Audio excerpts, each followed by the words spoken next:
Okay, yeah, my name is Reiche. It says there's something about an association to something called the Laboratory for the Analysis of Social Networks. It's a pretty long name.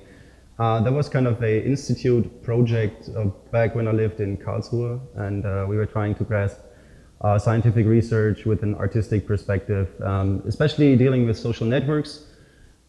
Although not in the common idea of social networks being things like Facebook, but more in the general broad idea of social networks just being networks between people. But that's just for that. So this is going to be kind of the title of this talk. It's called The Renaissance of the Hybrid. And well, just start with that. So maybe the first quote that I'm going to bring is, you are what you create. And I'm not going to talk a lot about this. And you will probably understand why at the end. So if we're talking about Renaissance, I guess this one's pretty important. It's by Raphael, the School of Athens. And does this have a pointer? Oh, yeah. Gosh. Okay. Nice. So you have a lot of very interesting people actually in here, which is that guy. Well, that guy over there, Pythagoras. You have Socrates up here. There's a guy named Plato, which is that guy. You have Raphael himself, and he's an artist, so there's some similarities right now here. But more important, and actually what is really interesting about this thing, it was a work of the Renaissance, and it's kind of giving the spirit of combining art and science, because the Renaissance was one of the times when this need for a combination of art and science was still very clear. And one important thing here is that guy. That is Epicurus, and that's really interesting because he's kind of, let me just call it the inventor of hedonism, but hedonism on a different level than what we see and understand of that today. So the term today is used in a different way. So let me just get to the next one. So the theme for today is rebel. And well, for me, rebel is pretty much that art and science, and maybe art and science at the same time. So let me get you maybe some more details about what I'm doing. So my background's from computer science, and I don't know if people are listening to me right now, I'd probably tell them I'm an artist. So some people know me as being a hardcore scientist, others know me as being a complete artist. And while both is not true, and it's somewhere in between, and I wouldn't even know how to call myself, but I actually studied computer science just to understand then, while studying it, that this cannot be all, and the way that you learn to think when you study computer science or any science is a way that I don't want to think in. So I went to an art school and started to study art, and when I started that and got back to the technical university, my professors pretty much called me to be completely crazy to do that, and they didn't get the idea why I should do art. I mean, art is not producing stuff. It's not producing value in an economical sense for them. So they pretty much told me I should not do that. I should not do that at all. I should go back to the technical university and not care about art. At that point, I said pretty much, screw it. I'm not listening to you anymore. I'm doing what I want. And for me, this is also not complete art. So I have to do something in between to get more of a bigger picture how this world works. And there's this thing, right? Art and science have once been united, so let us reunite that. And you still see this unification of art and science. If you look at, for example, the Ministry of Research, Science and Art, there's always this art at the end. So there's kind of still some evidence that at some point belonged together, art and science. But right now, this is not what I've seen in the scientific world. This is always, if I'm going to scientists, they're like, oh yeah, art, do your stuff, fine. We're doing real things here. And I don't get it. I want to see the bigger picture, and this is kind of my underlying principle, seeing the bigger picture in just combining whatever I find. So coming to that guy, I hope you see it. Well, this obviously is Leonardo da Vinci. Like this image has been circling around a lot, I think. And so telling something about Leonardo da Vinci, what he did as a young boy, he started to steal paper from his father. He just went into the forest and he started to draw whatever he was seeing. And he did never really just focus on one field. He didn't say, oh, I want to do this exclusively, I don't want to do this exclusively, I want to draw exclusively. No, he just wanted to learn whatever he could, not just one field. And this is what creates his impressive art, like the Mona Lisa. It's just like this idea of not focusing on one thing, not just making it perfect to be an artist, but also making it perfect to be a scientist, making it perfect to be an engineer, making it perfect to do anthropology. And well, he's also very famous for his engineering inventions. So I mean, you have to be also an artist to draw something like that. At the same time, he was centuries ahead in his thinking, and I think this is very important. This is a quote I like from him. It says, "Learn how to see. Realize that everything connects to everything else." And this is kind of the idea. If you're not focusing on just one field, just realize that even though a lot of people will tell you science is science, art is art, anthropology is whatever, just don't care about that because it doesn't really make sense. Everything is at some point connected because we're just human beings. So what is it now? Art, science is art, science, can art be science, or is there some real connection? And I say yes. So the title of this talk was Renaissance of the Hybrid, and well, this hybrid in there is often used in the term hybrid art. And hybrid art is the idea of combining art and science. But I don't want to use the term hybrid art because it focuses too much on the art, at least from my perspective. It says, well, there's something like science and then there's hybrid art. But I prefer to say, well, there's just the hybrid because, well, art and science are kind of, for me, are kind of the same thing. They are both just want to understand the world. They just have their very own methods in doing so. So, for example, this one. So this is a swarm of birds, and what it has its inherent beauty. But this idea of the swarm of birds, well, led us to something like this. Well, this is just like a bit smaller figure about swarm algorithms. And swarm algorithms is a concept, is an idea from computer science, which is basically using ideas from biology that you see in swarms of birds to solve problems, and to solve problems in a very efficient way. Okay, these are ants, I have to admit, but what they're doing pretty much is they're finding the shortest path between these things, N and F. And the whole idea of how these algorithms should work, like how this scientific method should work, was completely derived from what you've been seeing in the biological field. And concerning this inherent beauty of what's happening there, you can see it as art, even though it's not created by man.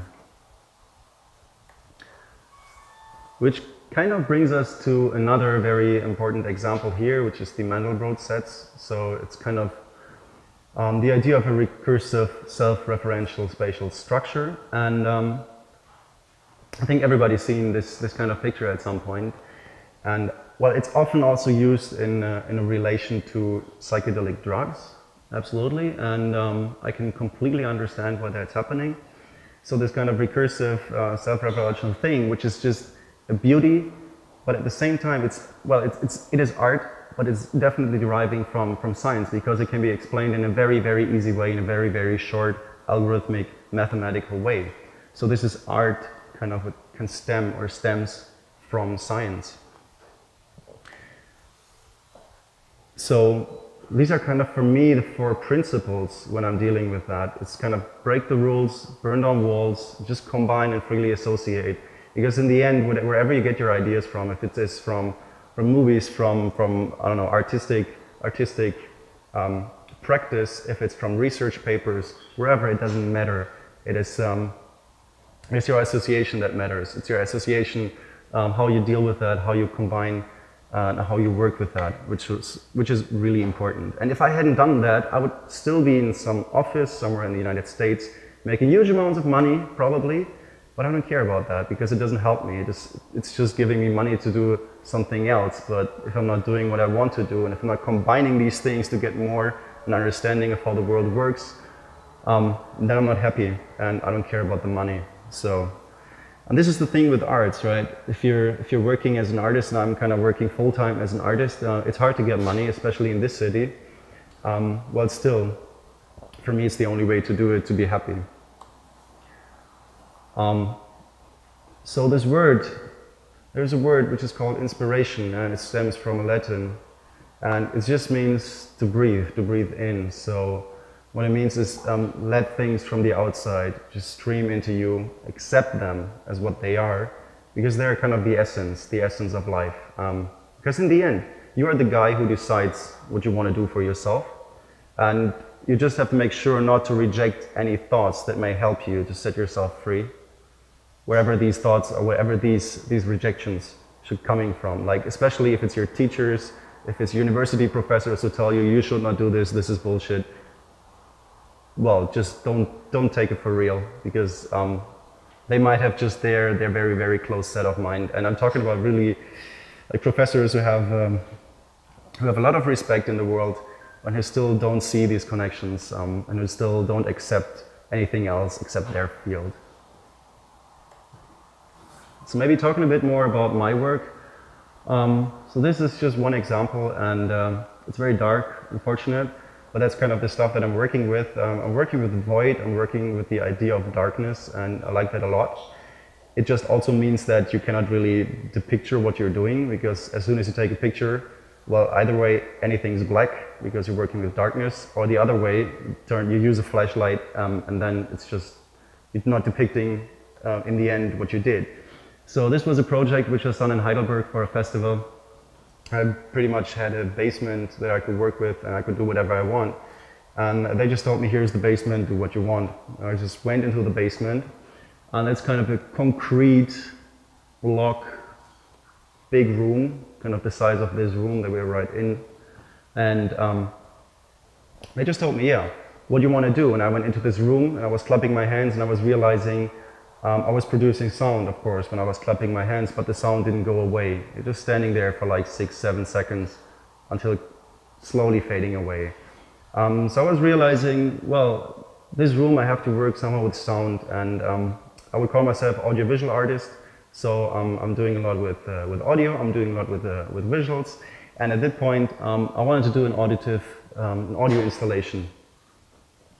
So taking this phenomenon that I experienced with just clapping in my hands and just seeing what I can do with it, it led me directly to the scientific explanation of this phenomenon, which is the standing wave phenomenon. And the idea is, if you have a room where everything's reflecting, then as soon as you're doing some noises, some things, then these things start reflecting everywhere, and it creates this very, very interesting phenomenon. So it didn't look like that, but well, that's the first step in kind of how to deal when I'm doing these kind of installations. So get the floor plan, like what's really going on there. This is obviously not this building, this is the KaDeWe, so some people might know it. But we also have these things in there, and they were also good for just for the reflection of the sound. So but we used the floor plan, and we try to figure out where these reflections are happening and which spots in this room then you can localize to find these specific phenomena. And what was the interesting thing is that the room, this space that I was working in, was created in a way which was just perfect for this kind of installation, because you could find on pretty much any frequency some spot where you had these standing wave phenomenon. And the standing wave phenomenon is a nice thing, because you're standing at this point, for example, and you cannot hear your own voice if you're telling something, because everything is just too much. But you're standing here, and you can speak to each other, and it's no problem. So it's a very, very spatial phenomenon, and for a lot of people it was very very strange to see where the scientific link to this artistic work was. They were understanding that something's happening there, but not exactly how. So for me, it was just a way to see, well, seems to be kind of important. This is another idea of scientific research which has this artistic character. So this is just kind of a visualization of also an algorithm, and I told you I'm a computer scientist, so for me these examples just make kind of sense, which is called simulated annealing. Simulated annealing it's called a meta-heuristic algorithm, and you use it in mathematics for optimization problems. And what you do is you simulate a process of annealing metal. And you do this to solve optimization problems. And the thing is, it works very well, it works very sophisticated, and it creates beautiful patterns. At the same time, the ideas for that, well, first of all, stem from another field of research, which is also kind of important to state. A lot of researchers only work in their specific field and don't really want to go broader into some other fields, like, for example, physics. And maybe that's a big problem in computer science, but it's definitely also in a lot of other sciences. So there is no reason why we shouldn't go big as soon as we can. There is no reason why we shouldn't combine these things as soon as we see them. And seriously, just screw everybody who says something different, because they have no idea what they are talking about if they've never seen that there's this bigger picture, this bigger connection. And for me, one very important now artistic work is this work by Stellark. It's called the Stomach Sculpture. It was done in 1993, so it's kind of some time ago. And what you see here is this kind of, well, he calls it a sculpture. It's kind of a device, and he's pretty much inserting it into the stomach. What this thing does is it's just an emitter for sound and for light. So what should such an object do inside of your belly? Well, that's the whole point. What should it do there? And so it raises questions, and it's artistic work, so it has to raise questions. It will not answer anything, it will just raise it. And it blurs actually the boundaries between arts and science, because, well, that is pretty much an engineer object. And the stuff he's doing with that is definitely artistic work. And so are we allowed to insert these things into our stomach just for fun? Well, what are we allowed to do with our body at all, with ourselves at all? And what is this artistic thing in the end? What does the art, and where does the art end, and where does the scientific experiment begin that you can definitely conduct with these things? And of course, the first question is, okay, where does the cyborg begin as soon as I have this thing in my stomach? And it also means, do we need the sciences after all in order to be human? Or it also raises the question, do we need art at all in order to be human? And I don't know, but one important thing is, well, just create objects, create things that try to at least, not to solve these questions, but try to at least to address these questions. So the primary strategy for everything that I'm doing is, well, conceptualize, design, produce, of course, and repeat. So the whole art science thing, it doesn't need to be political, but just combining art and science in a world where art and science are not usually combined is itself per se a political act.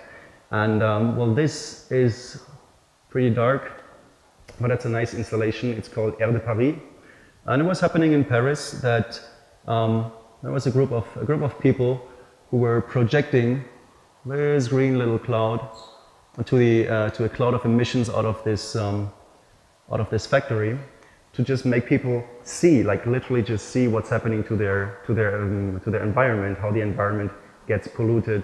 And well, this is definitely an artistic act, but it's using methods from science, and it wants to show something, evidence, pretty much scientifically, what's going on there. Because sometimes you might have the evidence on a scientific side, but if people don't understand what's going on there, they will not care about it.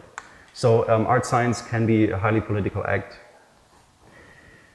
And well, in the end, there was a guy, he's an economist, usually don't like to cite economists, but well, he says knowledge is the only instrument of production that is not subject to diminishing returns, and that's maybe the way, and that's maybe the whole reason why I'm doing this, what I'm doing.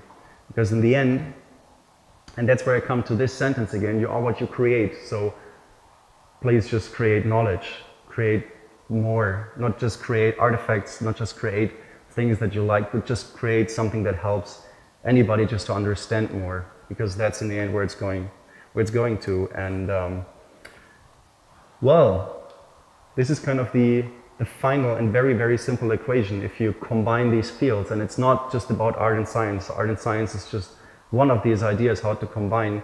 And something like a wonder is created and can be there. So, well, that's pretty much my take on that, and thanks.